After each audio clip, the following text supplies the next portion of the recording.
दोस्तों नमस्कार।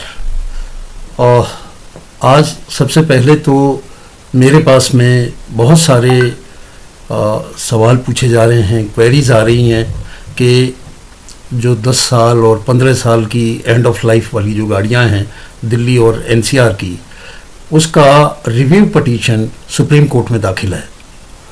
तो उसमें क्या हुआ, तो 5 अगस्त को उसकी पहली तारीख थी। क्योंकि मैटर बहुत नीचे था, सुनवाई कुछ हुई नहीं।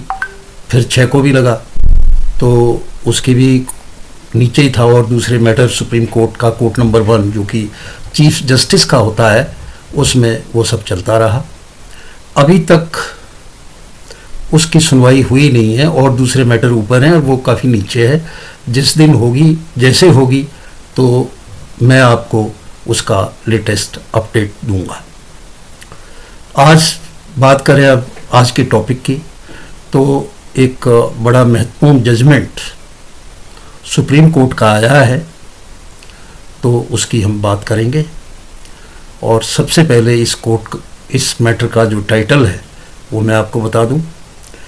ये क्रिमिनल अपील नंबर 3343 है 2015 की, और ये अराइज हुई है SLP क्रिमिनल नंबर 10,595 2025। टाइटल है नारायण यादव, जो इसमें एपेलेंट हैं और एक्यूज भी थे इस केस में, वर्सेस स्टेट ऑफ छत्तीसगढ़। ये हाई कोर्ट जो छत्तीसगढ़ है उसके खिलाफ अपील सुप्रीम कोर्ट में डाली थी। और इसमें जो बेंच थी सुप्रीम कोर्ट की, वो माननीय न्यायमूर्ति JB पारदीवाला और न्यायमूर्ति R महादेवन की जो बेंच है, उसने ये सुना है। तो पहले केस की मैं थोड़ी सी बैकग्राउंड बताता हूँ। और ये कई बार होता भी है कि 27/9/2019 को PS कोतवाली में जो है वो आया, तो चौकी इंचार्ज से मिला। चौकी इंचार्ज ने कहा कि भाई थाने में जाके इस बात को थाने में बताओ, वहाँ पर रिपोर्ट अपनी लिखवाओ। कहानी ये है कि जो ये एक्यूज है और इसमें एपेलेंट है, वो अपने रिश्तेदार के पास कोरबा में जो है रहता था और दूध सप्लाई करने का काम करता था। उसने कुछ 15-20 दिन से एक ये अपना स्टेटमेंट वो FIR में दे रहा है, जो FIR रजिस्टर्ड हुई है उसे मैं बता रहा हूँ। तो उसने एक वहाँ पे राम बाबू शर्मा नाम का ठेकेदार था, तो उस ठेकेदार के मार्फत ये 15-20 दिन से इसने अपना व्यापार शुरू कर दिया। तो जो ठेकेदार था वो इसको बुलाता था शाम को कि आजा, दोनों बैठ के दारू पिएंगे। इसी तरह 24/9/2019 को वो उसके ठेकेदार के पास गया, जिसका घर परशुराम नगर में था, कोरबा में। और ये रात के 9:30 बजे के करीब बात थी। दोनों ने बैठ के दारू पी। इस बीच जो है इसने अपने मोबाइल से अपनी गर्लफ्रेंड की तस्वीर उस ठेकेदार को दिखाई।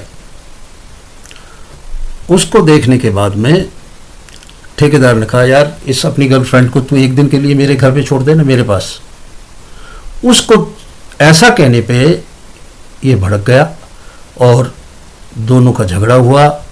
और इस झगड़े में जो सब्जी काटने का घर में चाकू रखा था, उससे उसने ठेकेदार के गर्दन पे, पेट पे, सिर पे, प्राइवेट पार्ट्स पे वार किए। और फिर एक वहाँ पे लट रखा था, लट से खूब अच्छी तरह से उसको किया, जिससे उसकी हत्या हो गई। उसके जो डेड बॉडी थी उसको खींच के उसने एक तरफ करके कपड़े से ढक दिया। और फिर उसकी अलमारी में से 7,000 रुपये निकाले जो उसके पर्स में थे, चाबी ली बोलेरो कार की, और वहाँ से वो उसका कमरा लॉक करके और बोलेरो कार से वो चल दिया। बिलासपुर के पास भागा वो, तो रायपुर रोड पे उसका एक्सीडेंट हो गया। जब एक्सीडेंट हो गया, बेहोश हो गया, तो वो हॉस्पिटल में किसी ने दाखिल कर दिया। अगले दिन उसकी माँ और उस युवराज जो थे वो दोनों उससे मिलने आए। उसने फिर उन्हें बताया कि मैंने तो ऐसे ऐसे उसका मर्डर कर दिया। तो उन्होंने कहा भाई चौकी पे जाके बताओ। उसने जाके चौकी पे बताया। उन्होंने कहा कि थाने में जाओ, और थाने में जाके उसने जो ये बात मैंने कही ये सारी दर्ज करा दी और कहा कि साहब मेरा जो वाहन है वो तो दुर्घटना स्थल पे है और मैं रिपोर्ट फाइल कर रहा हूँ और आप इसकी जांच करें। जिस पे पुलिस ने जांच की, उसको लेके मौके पे गए, बॉडी भी मिली, सब मिला।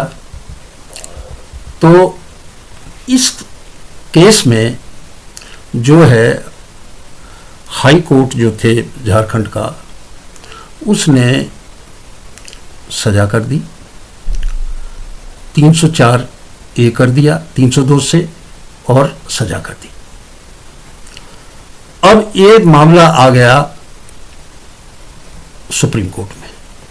तो इशू जो थी, लीगल जो इशू है, जो लीगल पॉइंट है, वो ये है कि जो एफआईआर है जिसमें उसने कहा कि मैंने ऐसे ऐसे उसको मारा, ये किया, तो कायदे में ये कन्फेशन है। ये प्लेन इसकी रीडिंग करो तो ये कन्फेशन है। उसने कन्फेशन बजरिए एफआईआर किया। अब एफआईआर किसको लिखवाई, किसे बताई? पुलिस अफसर को।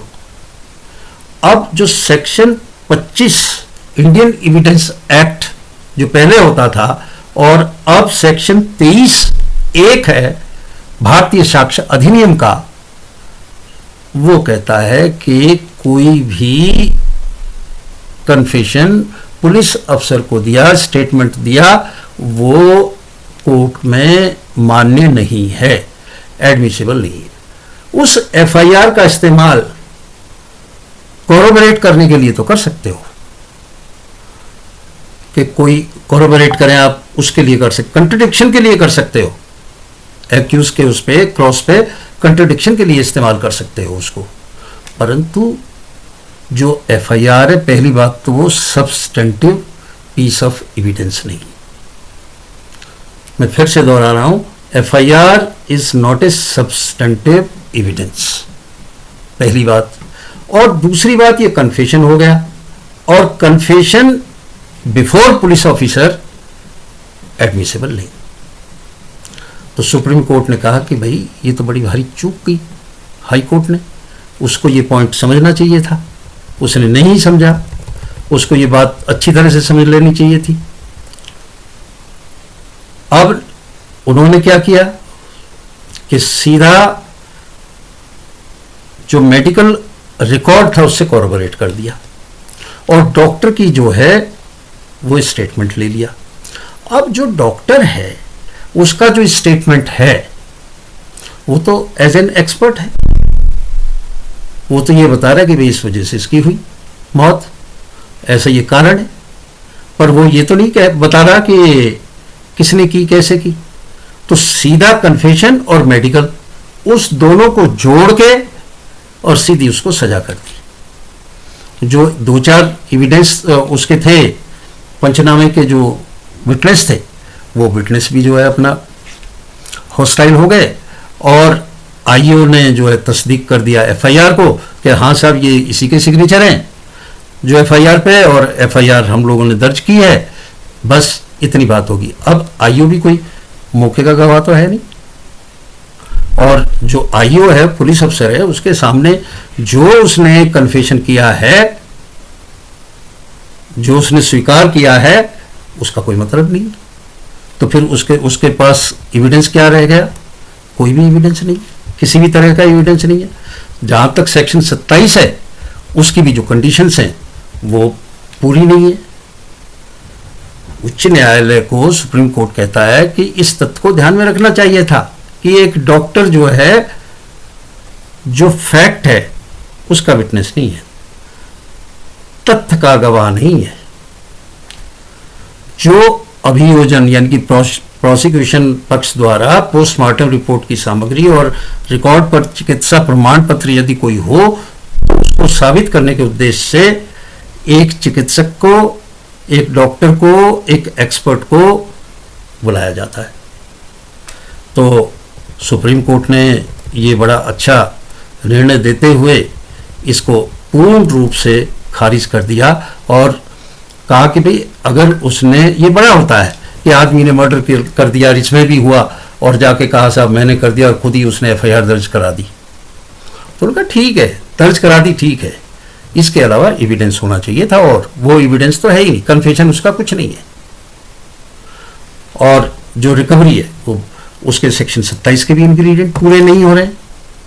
तो कुल मिला के जो उन्होंने कंक्लूड किया, सबसे पहली बात, confessional FIR is not admissible in evidence, जो सुप्रीम कोर्ट ने कहा। और जो ओरल एविडेंस है इन्वेस्टिगेटिंग ऑफिसर का, उसके थ्रू एफआईआर को एग्जिबिट किया, ये कुछ नहीं। जो इसमें अशोक पांडे इन्वेस्टिगेटिंग अफसर थे, उन्होंने तो अपने सिग्नेचर आइडेंटिफाई किए और बस कि सब ये हुआ, तो इससे तो कुछ नहीं होता। जो एफआईआर के कंटेंट्स हैं उसको प्रूव करने के लिए कोई आयोग की टेस्टिमनी थोड़ी है, ये स्पष्ट रूप से उन्हें कहा। और ये करने के बाद उन्होंने जो ये एपेलेंट था उसको एक्विट कर दिया सारे चार्जेस से, जो बेल बॉन्ड थे उसको डिस्चार्ज कर दिया और कहा कि इसकी एक कॉपी लेके जितने भी हाई कोर्ट हैं उन सबको भेजो। उनको पता होना चाहिए कि केवल एक कन्फेशनल जो एफआईआर के रूप में है और एक मेडिकल एक्सपर्ट, उन दोनों की रिपोर्ट के बेसिस पे इस तरह से सज़ा नहीं दी जा सकती। तो आज इन्हीं शब्दों के साथ मैं आपसे विदा लेता हूँ। नमस्कार।